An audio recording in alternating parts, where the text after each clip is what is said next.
Hello, आपका accounting classes में स्वागत है। यदि मेरा ये वीडियो आपको अच्छा लगे या आपके लिए हेल्पफुल हो तो इसे लाइक कीजिए। अकाउंट से संबंधित जितने भी प्रॉब्लम हैं उनका सलूशन पाने के लिए मेरे इस चैनल अकाउंटिंग क्लासेस को सब्सक्राइब कीजिए। साथ ही बेल आइकन को दबाना ना भूलें, जिससे आपको समय समय पर वीडियो से संबंधित जितने भी नोटिफिकेशन हैं प्राप्त हो सकें। हेलो, आज मैं आपको इस वीडियो में जर्नल एंट्री से संबंधित जितने भी रूल हैं उन सबको एक्सप्लेन करूंगा। अकाउंटिंग के गोल्डन रूल क्या है उस सब के बारे में बताऊंगा। वीडियो को शुरू करते हैं।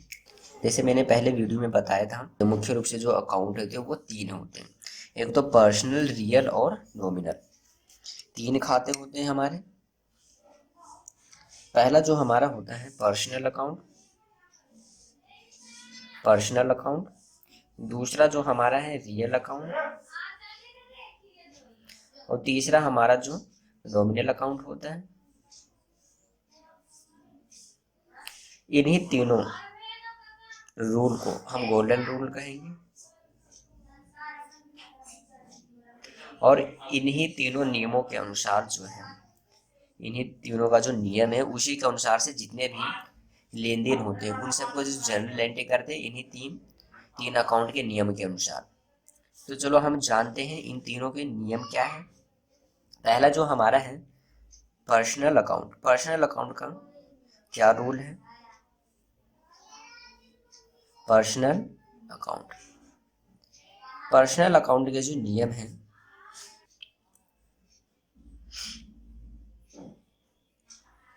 Debit the receiver and credit the giver. जो पर्सनल अकाउंट का जो हमारा नियम है, debit the receiver and credit the giver. चलिए, यदि पर्सनल अकाउंट मैंने पहले वीडियो में बताया था, पर्सनल अकाउंट में वो सारे खाते आएंगे जो किसी पर्सन को रिप्रेजेंट करते हो। जैसे किसी व्यक्ति का नाम हो गया, जैसे राम्स अकाउंट, मोहन अकाउंट, या फिर जो व्यवसाय चला रहा है वो जो स्वामी होता है उसका, उसके द्वारा लगाया गया कैपिटल, या उसने कुछ बिजनेस से कुछ पैसे निकाले हैं पर्सनल यूज के लिए, जिसे हम ड्राइंग कहेंगे, वो सारे इसी में आएंगे। पर्सनल अकाउंट में बैंक भी आ जाते हैं, आर्टिफिशियल जो है, ठीक है। उसी चलो, अब इस जो रूल है, ठीक है, ये पर्सनल अकाउंट का, इसे हम दो भागों में डिवाइड कर देते हैं। पहला तो जो हमारा डेबिट द रिसीवर, ठीक है। दूसरा जो हमारा है क्रेडिट द गिवर। तो इस नियम के अनुसार डेबिट हमें उस व्यक्ति को करना है जिसने कुछ रिसीव किया हो। तो यहाँ पे स्पष्ट है, डेबिट द रिसीवर, जो रिसीव करने वाला है या कुछ रिसीव कर रहा है उसे हमें क्या करना है, डेबिट कर देना है। दूसरा जो गिवर है, जो दे रहा है कुछ, उसे हमें क्या करना है, क्रेडिट करना है। इससे संबंधित एक एग्जांपल लेते हैं। जैसे राम को हमने 1,000 रुपये दिए, पे टू राम ₹1000। तो यहाँ देखिए, इस वाले में पे टू राम 1000, तो हमने राम को 1,000 रुपये दिया है, 1000 रुपये। तो यहाँ पे दो खाते इफेक्ट हो रहे हैं, एक तो राम और दूसरा कैश अकाउंट। यहाँ से हमें दो खाते इफेक्ट हो रहे हैं। पहला जो से खाते इफेक्ट हो, एक तो राम का अकाउंट इफेक्ट हो रहा है, ठीक है, राम का अकाउंट, और दूसरा जो हमारा है कैश अकाउंट इफेक्ट हो रहा है, ठीक है। दूसरा हमारा कैश अकाउंट इफेक्ट हो रहा है। मैंने पहले ही बताया था किस किस का हम अकाउंट होता है, किसका किसका नहीं होता है, ये मेरे पहले वीडियो में बताया है। तो देखिए यहाँ पे पर्सनल अकाउंट का जो नियम है, डेबिट द रिसीवर, यहाँ पे राम, राम जो है किसी व्यक्ति का नाम है, इसलिए ये हमारा पर्सनल अकाउंट हुआ, पर्सनल अकाउंट। ये कैश, कैश जो हमारा एक वस्तु है, ठीक है, और व्यवसाय के जितने भी वस्तु होते हैं या संपत्ति होते हैं वो किससे रिलेटेड होते हैं, रियल अकाउंट से। तो ये हमारा रियल अकाउंट का है। देखिए, मगर अभी हम जो पढ़ रहे हैं पर्सनल अकाउंट के बारे में, ठीक है। तो पर्सनल अकाउंट के अनुसार जो राम अकाउंट है, पर्सनल अकाउंट में जो रिसीवर होता है उसे हम डेबिट करते हैं, जो गिवर होता है उसे हम क्रेडिट करते हैं। तो यहाँ पे हमें राम को देखना होगा, राम रिसीव कर रहा है या फिर गिवर है, ये राम रिसीवर है या फिर गिवर है। तो यहाँ पे टू राम, राम को हमने पेमेंट किया है, तो राम क्या हुआ, रिसीवर हुआ। तो पर्सनल अकाउंट के नियम के अनुसार से हम राम स्कैप राम्स अकाउंट डेबिट, राम को हम क्या करेंगे, डेबिट कर देंगे, और टू कैश अकाउंट। देखिए अभी कैश अकाउंट हमारा रियल अकाउंट है, नेक्स्ट जो हम पढ़ेंगे रियल अकाउंट के बारे में। तो अभी जैसे तो 1,000 रुपये, तो 1,000 रुपये हम डेबिट में दिखाएंगे और 1,000 रुपये हम क्रेडिट में दिखाएंगे। जितने भी व्यक्ति होते हैं, व्यक्ति के नाम के आगे हम अकाउंट नहीं लगाते, मगर उसमें राम नाम के आगे हम एपोस्ट्रोफी लगा के, ठीक है, अकाउंट हम शब्द का यूज कर सकते हैं। ये मैं दूसरा एग्जांपल ले रहा हूँ, हमें कैश रिसीव हो रहा है, cash receive 1,000 rupees from Ram. तो यहाँ देखिए पहले तो हमें दो खाते देख रहे होंगे, कौन कौन से खाते इफेक्टिव हो रहे हैं। तो यहाँ पे एक तो कैश का अकाउंट इफेक्टिव हो रहा है और दूसरा राम का अकाउंट। जितने भी ग्रामर से रिलेटेड शब्द होंगे उसके नाम से हम खाते नहीं बनाएंगे। तो यहाँ पे कैश अकाउंट और दूसरा राम अकाउंट इफेक्टिव हो रहा है। उसके बाद हमें ये पहचानेंगे कि हमारा कौन सा अकाउंट से रिलेटेड है। तो यहाँ पे दो खाते हैं, एक तो कैश और दूसरा राम। कैश जो अकाउंट होता है वो हमारा रियल अकाउंट है, इसमें रियल अकाउंट का नियम फॉलो होगा। और राम का जो अकाउंट है, राम हमारा पर्सनल अकाउंट होता है, इसलिए इसमें पर्सनल अकाउंट का नियम फॉलो होगा। यहाँ देखिए तो पर्सनल, अभी हम पर्सनल अकाउंट के बारे में पढ़ रहे हैं। पर्सनल अकाउंट के नियम के अनुसार जो रिसीवर है उसे हम डेबिट करेंगे और जो गिवर है उसे हम क्रेडिट करेंगे। तो यहाँ पे कैश रिसीव हमें हुआ है, कैश हमें एक बिजनेस के नज़रिए से देखना है, मान के चलना है कि हम जो एंट्री कर रहे हैं बिजनेस के अनुसार। तो यहाँ पे कैश रिसीव, हमें कैश रिसीव हुआ है फ्रॉम राम, राम से रिसीव हुआ है। तो राम क्या हुआ, यहाँ पे राम गिवर हुआ। और जब राम गिवर है और जो भी पर्सनल अकाउंट का नियम, पर्सनल अकाउंट के नियम के अनुसार जो गिवर होता है उसे हमें क्या करते हैं, क्रेडिट करते हैं। इसलिए राम को हम क्या कर देंगे, क्रेडिट टू राम। कितने, 1,000 रुपये से हम क्रेडिट कर देंगे। अब यहाँ पे जो कैश जो है, कैश हमारा रियल अकाउंट है, तो यहाँ पे हम कैश अकाउंट को डेबिट कर देंगे, cash account debit. Real account का नियम होता है जो भी बिजनेस में आ रहा है, ठीक है, उसे हम डेबिट करते हैं। तो कैश हमारे बिजनेस में आ रहा है, जब राम ने पेमेंट किया तो हमें रिसीव हुआ कैश, तो कैश हमारे बिजनेस में आ रहा है, इसलिए हमने कैश को डेबिट कर दिया है, कितने से, 1,000 रुपये से। देखिए यहाँ पे जैसे मैंने पिछले वाले एग्जाम्पल में बताया था, जो भी पर्सन होते हैं उसके नाम के आगे हम अकाउंट नहीं लगाते, मगर एपोस्ट्रोफी लगा के हम अकाउंट लगा सकते हैं। देखिए यहाँ दूसरा जो हमारा अकाउंट होता है वो रियल अकाउंट है, रियल अकाउंट। रियल अकाउंट का नियम क्या होता है, अभी यहाँ पे हम एक्सप्लेन करने वाले हैं। Debit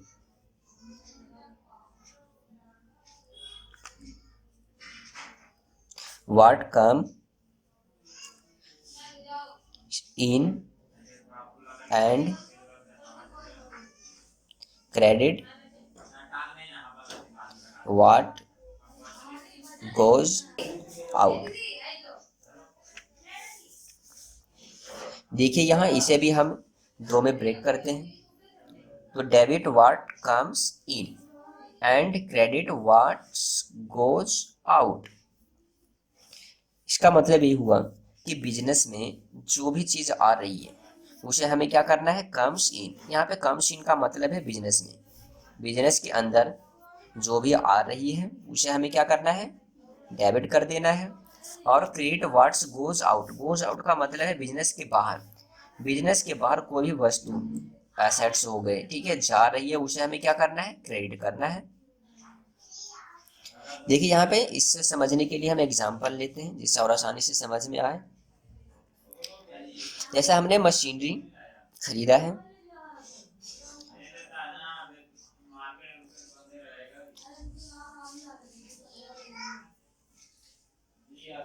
purchased A machineries of ₹1 lakh for cash. देखिए यहाँ पे इस एग्जाम्पल में हमने एक मशीनरी परचेज किया है जो 1 लाख रुपए का है और नगद हमने परचेज किया। तो पहले हमें देखना होगा कौन कौन से दो खाते इफेक्ट हो रहे हैं। तो यहाँ पे एक तो मशीनरी का जो अकाउंट है, एक तो मशीनरी अकाउंट इफेक्ट हो रहा है, दूसरा कैश अकाउंट। ग्रामर वाले शब्द जो है वो उसका हम यूज नहीं करेंगे। तो मशीनरी अकाउंट और दूसरा कैश अकाउंट इफेक्ट हो रहा है, तो इसे हम साइड में लिख लेते हैं ताकि हमें मशीनरी अकाउंट और दूसरा कैश अकाउंट। अब हमें ये पहचानना होगा मशीनरी अकाउंट कौन से खाते के अंडर आता है और कैश अकाउंट हमारा कौन से खाते के अंडर आता है। तो मशीनरी अकाउंट हमारा रियल अकाउंट होता है और कैश अकाउंट भी हमारा रियल अकाउंट है, क्योंकि ये दोनों ही एक तरीके से वस्तु है और असेट्स भी हैं। और हमारे रियल अकाउंट में जितने भी असेट्स होते हैं इसे हम मुद्रा में माप सकते हैं, वो हमारे लिए क्या होगा, रियल अकाउंट होगा। तो मशीनरी और कैश दोनों ही रियल अकाउंट है। देखिए अब यहाँ पे तो मशीनरी, जब हमने मशीनरी परचेज किया है, जब हमने मशीनरी परचेज किया 1 लाख रुपए का, तो मशीनरी बिजनेस में आएगा। और कैश, क्योंकि हमने नगद पेमेंट कर दिया है तो हमारे यहाँ से कैश चला जाएगा। तो इसलिए हम अब रियल अकाउंट का रूल जो है, ठीक है, जो भी बिजनेस में आ रहा है उसे हमें डेबिट करना है और जो बिजनेस से बाहर जा रहा है उसे हमें क्रेडिट करना है। तो इस नियम के अनुसार मशीनरी हमारे बिजनेस में आ रहा है, इसलिए हम मशीनरी को डेबिट कर देंगे। हम machinery account debit to cash, हमारे बिजनेस से जा रहा है इसलिए हम कैश को क्रेडिट करेंगे टू कैश अकाउंट। कितना, 1 लाख रुपए है। 1 लाख रुपए से आपको पता ही होगा कि हमारे जो भी ट्रांजेक्शन होते हैं उसके दो इफेक्ट होते हैं। देखिए इससे रिलेटेड एक और एग्जांपल लेते हैं ताकि आपको और आसानी से समझ में आ सके। Furniture sold off ₹50,000 for cash. दूसरे एग्जांपल में फर्नीचर हमने सोल्ड किया है कितने, 50,000 रुपये का, वो भी नगद। जब हमने फर्नीचर सोल्ड किया तो पहले तो हमें ये देखना होगा इसमें दो खाते कौन कौन से इफेक्ट हो रहे हैं। तो पहला जो हमारा फर्नीचर है और दूसरा कैश है। फर्नीचर और कैश। तो फर्नीचर जो हमारा अकाउंट है ये भी रियल अकाउंट में आता है और कैश अकाउंट भी रियल अकाउंट है। रियल अकाउंट का जो नियम है, डेबिट व्हाट्स कम्स इन, जो बिजनेस में आ रहा है उसे डेबिट करो, जो बिजनेस के बाहर जा रहा है, ठीक है, गोज आउट हो रहा है, उसे क्रेडिट करो। तो यहाँ पे जब हमने फर्नीचर सोल्ड किया है तो हमें नगद कैश मिले हैं, तो कैश बिजनेस में आया है तो कैश को हम डेबिट कर देंगे, कैश अकाउंट डेबिट। जब हमने फर्नीचर सोल्ड कर दिया तो फर्नीचर तो बिजनेस से चला गया, इसलिए हम फर्नीचर को क्या कर देंगे, क्रेडिट करेंगे to furniture account. Furniture account दोनों का अमाउंट जो है 50,000 रुपये से हम डेबिट और क्रेडिट करेंगे। आपको आ गया होगा समझ में। चलो एक और एग्जांपल ले लेते हैं, जो पहले वाला एग्जांपल लेते हैं। Cash receive 1,000 from Ram, Ram से हमें कैश रिसीव हुआ था। तो यहाँ पे देखिए यहाँ पे दो खाते इफेक्ट हुए थे, एक तो हमारा कैश अकाउंट इफेक्ट हुआ था, दूसरा राम का अकाउंट। तो कैश अकाउंट हमारा रियल अकाउंट है और राम का अकाउंट हमारा पर्सनल अकाउंट है। तो इसमें जो जो रियल अकाउंट है उसमें रियल अकाउंट का नियम फॉलो होगा और जो पर्सनल अकाउंट है उसमें पर्सनल अकाउंट का नियम फॉलो होगा। तो यहाँ जो कैश रिसीव हुआ था, कैश हमारा रियल अकाउंट है और रियल अकाउंट के अनुसार बिजनेस में जो भी वस्तु आएगा, ठीक है, उसे हमें डेबिट करना है। तो कैश यहाँ से हमें रिसीव हो रहा है यानी कि बिजनेस में आ रहा है, इसलिए हमने कैश को डेबिट किया है। दूसरा हमारा राम का अकाउंट जो पर्सनल अकाउंट है, अब पर्सनल अकाउंट के नियम के अनुसार जो गिवर होता है उसे हम क्रिएट करते हैं। तो यहाँ पे राम क्या है, गिवर है, यानी कि पैसे वो देने वाला है, इसलिए हमने इसे क्रिएट कर दिया है 1,000 रुपये से। अब हम तीसरे नियम पे आते हैं। तीसरा हमारा जो अकाउंट है नॉमिनल अकाउंट है।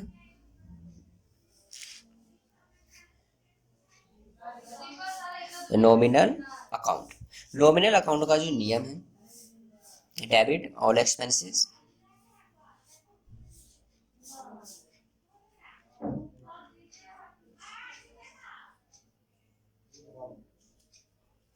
expenses and loss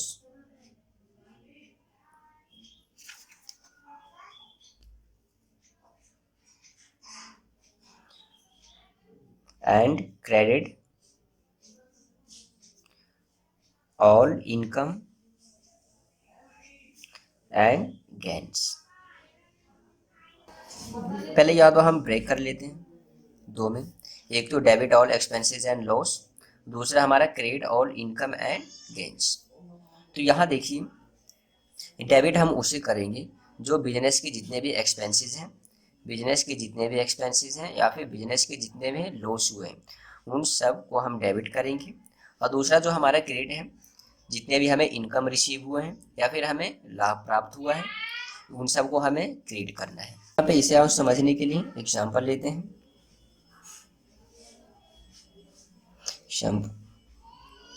जैसे हमने सैलरी पेमेंट किया है, पेड सैलरी ₹1000, हमने 1000 सैलरी पेमेंट किया है। तो यहाँ पे पहले तो हमें देखना होगा दो खाते कौन कौन से हैं। एक तो सैलरी अकाउंट हो जाएगा, आपको पता होगा कि सैलरी अकाउंट हमारा नॉमिनल अकाउंट होता है, जितने भी एक्सपेंसेस होते हैं या फिर लॉस होते हैं, इनकम गेन सारे नॉमिनल अकाउंट से रिलेटेड होते हैं। तो सैलरी हमारा अकाउंट है। और दूसरा हमने कैश पेमेंट किया है, जब एंट्री ट्रांजेक्शन में जितने भी एंट्री हैं, ठीक है, एंट्री में कुछ ना स्पष्ट लिखा हो कि कैश में है या फिर क्रेडिट में पेमेंट हुआ है, तो हम ये मान के चलेंगे कि जो हमने पेमेंट किया है वो कैश में पेमेंट किया है। तो यहाँ पे दो खाते सैलरी और कैश हैं। जो सैलरी हमारा नॉमिनल अकाउंट है और दूसरा हमारा कैश अकाउंट रियल अकाउंट है।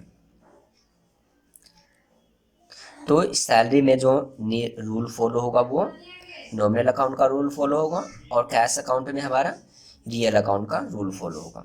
देखिए यहाँ पे तो हमने जो सैलरी पेमेंट किया है, सैलरी एक तरीके हम बिजनेस के लिए क्या है एक्सपेंसेस है, और जो भी बिजनेस के एक्सपेंसेस होते हैं उसे हम क्या करते हैं डेबिट करेंगे।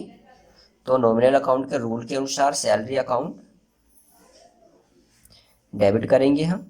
और दूसरा जो हमारा कैश जो है, कैश हम पेमेंट कर रहे हैं, जब हम बिजनेस से कैश जा रहा है और जो बिजनेस जो भी जाएगा उसे हम रियल अकाउंट के नियम के अनुसार उसे हम क्रेडिट करेंगे। तो यहाँ पे कैश को हम क्रेडिट कर देंगे टू कैश अकाउंट, 1000 रुपये दोनों में दिखाएंगे। देखिए एक और दूसरा एग्जांपल लेते हैं। कमीशन हमने प्राप्त किया है, received a commission, received commission ₹5000। यहाँ देखिए जो हमने कमीशन रिसीव किया है, पहले तो इसमें हमें दो खाते देखने होंगे। एक तो हमारा कमीशन अकाउंट हो जाएगा, एक तो कमीशन अकाउंट है और दूसरा हमारा कैश जो हमने रिसीव किया है। तो यहाँ पे एक तो कैश हुआ कैश अकाउंट और दूसरा कमीशन अकाउंट। अब हमें ये पता लगाना होगा कि ये कौन कौन से खाते हैं। कैश अकाउंट हमारा कौन सा खाता होता है, रियल अकाउंट। और कमीशन, कमीशन अकाउंट क्या है, यहाँ पे कमीशन हमें रिसीव हुआ है इसलिए ये इनकम हो रहा है। यदि हम कमीशन पेमेंट करते तो हमारे लिए एक्सपेंसेस हो जाता, और एक्सपेंसेस हो या फिर इनकम हो वो नॉमिनल अकाउंट के होते हैं। तो ये हमारे नॉमिनल अकाउंट का है, नॉमिनल अकाउंट। तो कैश अकाउंट में जो रियल रूल फॉलो होगा वो रियल अकाउंट का फॉलो होगा और कमीशन अकाउंट में नॉमिनल अकाउंट का रूल फॉलो होगा। देखिए यहाँ पे कैसे हम किसे डेबिट करेंगे किसे क्रेडिट करेंगे। पहले तो हम ये पढ़ते हैं रिसीव्ड कमीशन। कमीशन हमने रिसीव किया है मतलब हमें कैश प्राप्त हुआ है और कैश हमारा रियल अकाउंट है, और रियल अकाउंट के रूल के अनुसार बिजनेस में जो भी वस्तु आ रही है उसे हम क्या करते हैं डेबिट करते हैं, इसलिए हम कैश अकाउंट को डेबिट कर देंगे। कैश अकाउंट डेबिट और टू।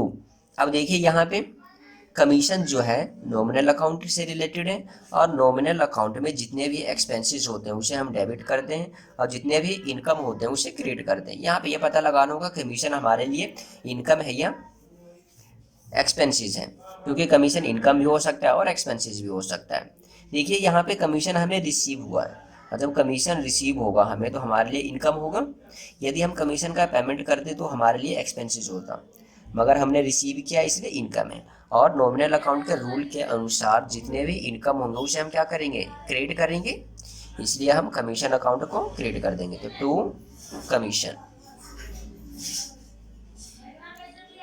अकाउंट 5,000 रुपये डेबिट में दिखाएंगे हम और 5,000 रुपये क्रेडिट में दिखाएंगे, क्योंकि जितने भी ट्रांजैक्शन होगा उसका दो इफेक्ट होगा और दोनों का इक्वल होगा। डेबिट में जितना अमाउंट होगा उतने ही क्रेडिट में अमाउंट होगा।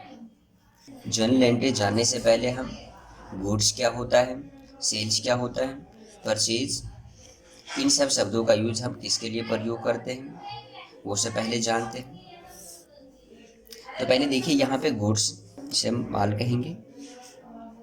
गुड्स शब्द का यूज हम, गुड्स हमारे लिए वो वस्तु होगा जिसे हमने सेल करने के लिए खरीदा है।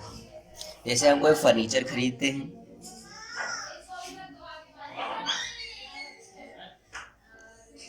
Purchase furniture.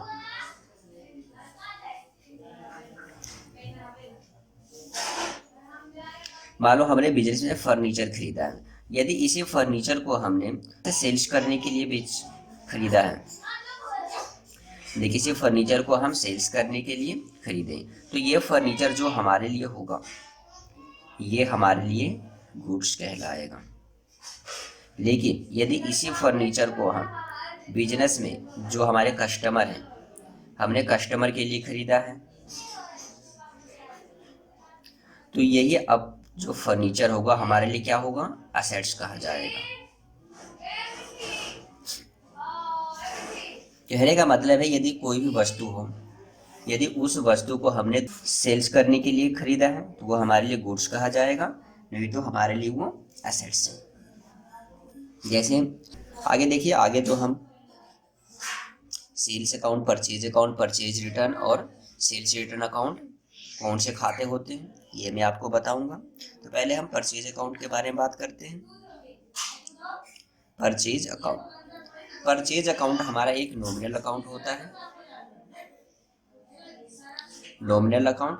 और नॉमिनल अकाउंट के ये क्या है, एक्सपेंसेस है।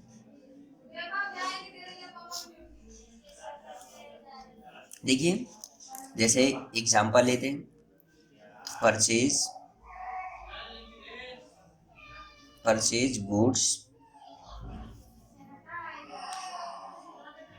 From Ram 10,000 for cash.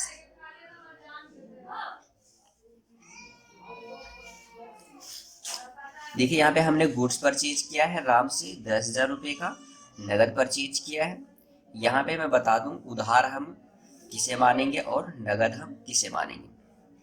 Transaction में यदि साफ साफ लिखा हुआ है हमने कैश में परचेज किया है तो उसे हम कैश परचेज मानेंगे, यानी कि हमने नगद परचेज किया है। मगर यदि क्वेश्चन में सिर्फ इतना ही लिखा रहता, परचेज गुड्स फ्रॉम राम 10,000, तो इसका मतलब हुआ जो हमने गुड्स परचेज किया है वो उधार परचेज किया है, क्योंकि यहाँ पे कैश के बारे में कुछ नहीं बता रखा है, इसलिए हम इसे क्या मान के चलेंगे कि हमने उधार परचेज किया। और जब भी हम उधार परचेज करते हैं या उधार सेल्स करते हैं तो हम उस व्यक्ति का नाम लिख लेते हैं। हम उस व्यक्ति का नाम इसलिए लिख लेते हैं ताकि हमें पता चले कि इस व्यक्ति से हमने इतने का गुड्स परचेज किया हुआ है। जब नगद परचेज करते हैं तो व्यक्ति का नाम इसलिए नहीं आता है क्योंकि उस व्यक्ति से हमें कुछ ना तो लेना है और ना हमें देना है, ठीक है।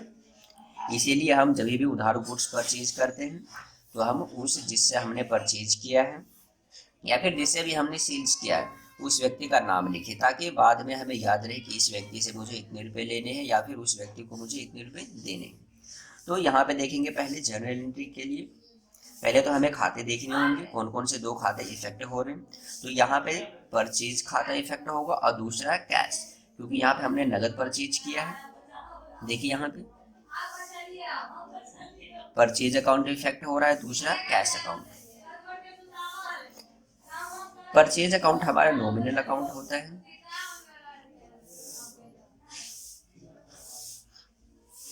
और कैश अकाउंट हमारा रियल अकाउंट होता है। तो जब भी हम एंट्री करेंगे तो इन दोनों नॉमिनल और रियल अकाउंट के रूल को फॉलो करेंगे।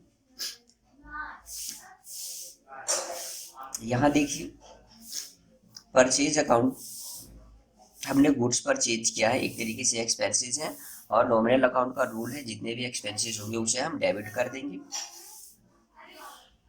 तो परचेज अकाउंट डेबिट। और यहाँ पे ये भी बता देना है कि जो हमने इस जो गुड्स परचेज किया है तो गुड्स ना लिख के हम परचेज क्यों लिख रहे हैं। जैसे कि मैंने अभी बताया था, गुड्स जो भी हम गुड्स परचेज करेंगे, जितने भी गुड्स होंगे, यदि हम गुड्स को परचेज करते हैं तो उस गुड्स परचेज के लिए हम परचेज शब्द का यूज करेंगे, ना कि जो हमने परचेज किया है वो। उस शब्द का यूज हम तब करेंगे जब वो हमारे लिए असेट्स होगा। यह इस समय हमारे लिए गुड्स है, तो इसलिए हम परचेज अकाउंट को डेबिट कर देंगे। कितना, 10,000 रुपये से। और टू, यहाँ पे देखिए कैश अकाउंट, जब भी हमने गुड्स परचेज किया है तो कैश हमारे यहाँ से जा रहा है, और रियल अकाउंट का नियम है जो बिजनेस से जाता है उसे हम क्रेडिट करेंगे, और जो बिजनेस में आ रहा है उसे डेबिट करेंगे।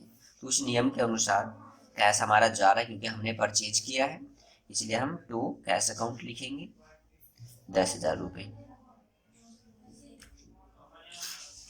अगला देखिए परचेज रिटर्न, इसे भी कर लेते हैं। परचेज रिटर्न अकाउंट,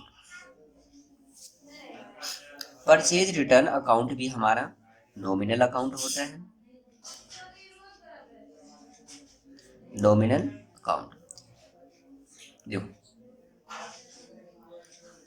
एग्जांपल ले लेते हैं हम, जैसे goods return to Ram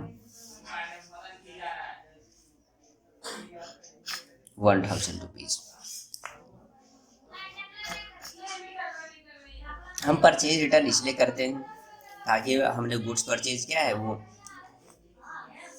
goods purchase के यदि गुड्स जो हमारे ख़राब आ जाते हैं, ख़राब गुड्स की डिलीवरी हो जाती है, या फिर रास्ते में आते समय टूट फूट जाती है, या फिर हमें पसंद ना आया हो, तो इसलिए हम गुड्स को रिटर्न कर देते हैं।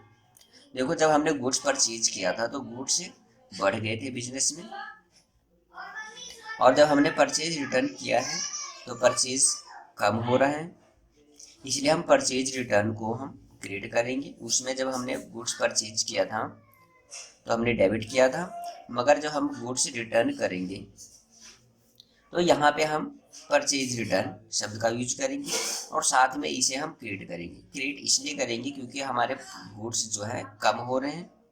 जब हमने परचेज किया था तो उस समय गुड्स बढ़ गए थे, मगर जब हमने गुड्स रिटर्न किया तो हमारे गुड्स कम हो रहे हैं। देखिए यहाँ पे कौन कौन से दो खाते इफेक्ट हो रहे हैं। जब हमने गुड्स रिटर्न किया है, जब भी गुड्स हम रिटर्न करेंगे उसके लिए हम अलग शब्द जो हमारा परचेज रिटर्न है इस शब्द का यूज करेंगे। तो यहाँ पे दो खाते हैं हमारे, एक तो परचेज रिटर्न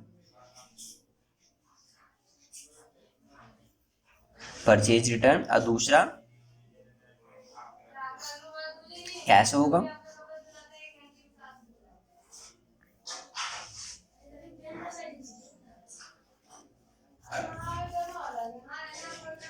यहाँ पे पहले हमें खाते पता लगाने होंगे कौन कौन से दो खाते इफेक्ट हो रहे हैं। पहला तो हमारा परचेज रिटर्न होगा, दूसरा हमारा राम, क्योंकि हमने राम को गुड्स रिटर्न किए।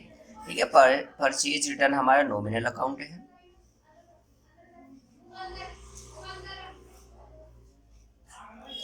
और राम जो हमारा है पर्सनल अकाउंट। तो इन दोनों में पर्सनल और नॉमिनल अकाउंट रूल फॉलो होगा। देखिए क्या हो रहा है यहाँ पे, जब हमने गुड्स रिटर्न किया तो हमारा परचेज कम हो गया, इसलिए हम परचेज रिटर्न को क्रेडिट कर देंगे टू परचेज रिटर्न अकाउंट। यहाँ देखिए यहाँ पे राम जो है, राम को हमने रिटर्न किया है तो राम क्या हुआ, रिसीवर हुआ, और पर्सनल अकाउंट के नियम के अनुसार जो भी रिसीवर होता है उसे हम डेबिट कर देते हैं। तो राम को हम डेबिट कर देंगे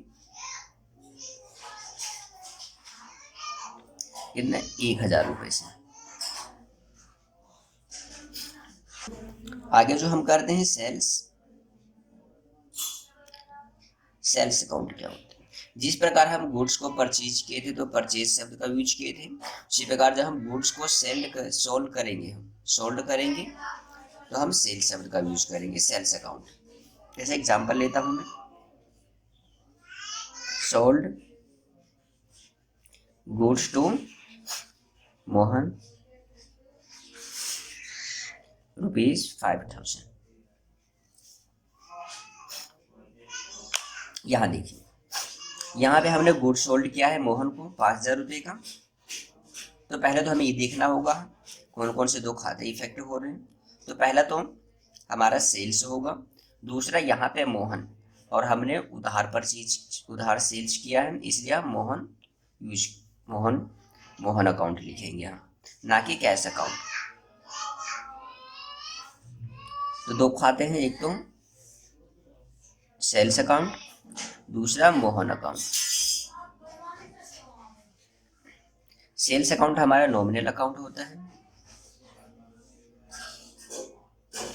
जबकि मोहन अकाउंट है ये किसी व्यक्ति का नाम है, इसलिए हमारा ये पर्सनल अकाउंट होगा।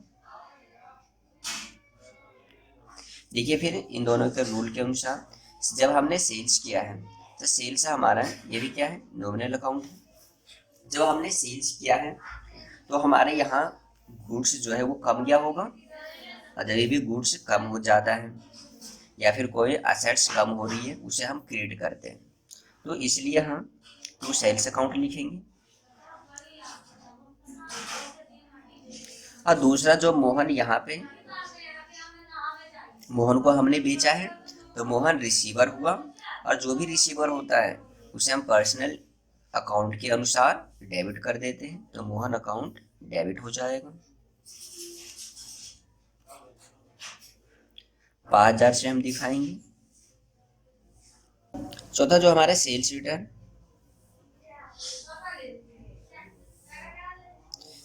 Return account.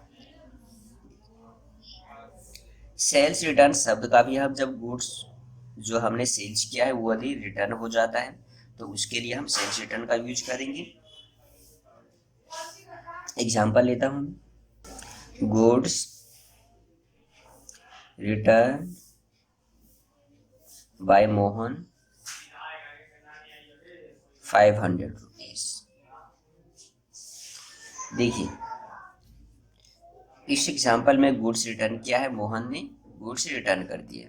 जो हमने मोहन को माल बेचा था यदि उसे पसंद नहीं आया होगा या फिर टूट फूट गया होगा, खराब कंडीशन में होने के कारण उसने रिटर्न कर दिया 500 रुपये का गुड्स। तो इसके जर्नल एंट्री हम बनाने के लिए पहले तो हमें दो खाते देखने होंगे कौन कौन से इफेक्ट होगा।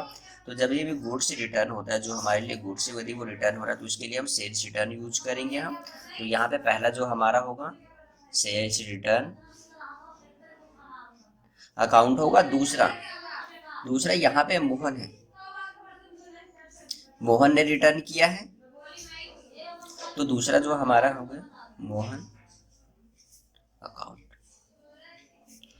सेल्स रिटर्न अकाउंट जो हमारा नॉमिनल अकाउंट होता है, दूसरा Mohan account personal account.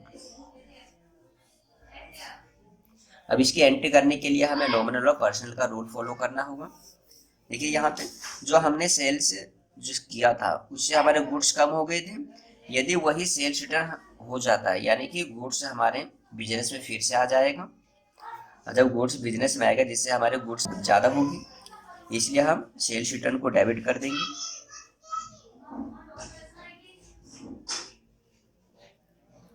Sales return account debit to, या देखिए मोहन जो हमारा पर्सनल है और इसने हमें गुड्स दिए हैं यानी कि ये गिवर हुआ, और पर्सनल अकाउंट के हिसाब से जो भी गिवर होता है उसे हम क्रेडिट कर देते हैं, तो टू मोहन। 500 का गुड्स रिटर्न हुआ है तो 500 रुपये हम यहाँ शो कर देंगे।